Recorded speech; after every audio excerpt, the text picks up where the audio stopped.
La casa de l'Ateneu vol ser una casa plena de vida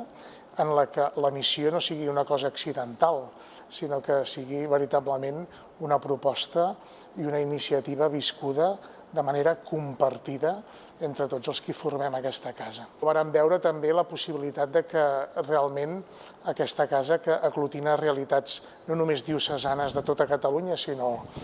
també de vida religiosa, amb diferents accents, diferents carismes, doncs com un pulmó per tota la reflexió que es fa en les nostres diòcesis i en el nostre territori. Aquesta casa ha de fer aquesta funció de pensar Déu i de proposar Déu per totes les nostres realitats humanes i socials que viuen i conviuen en aquestes diòcesis que fan camí aquí a Catalunya.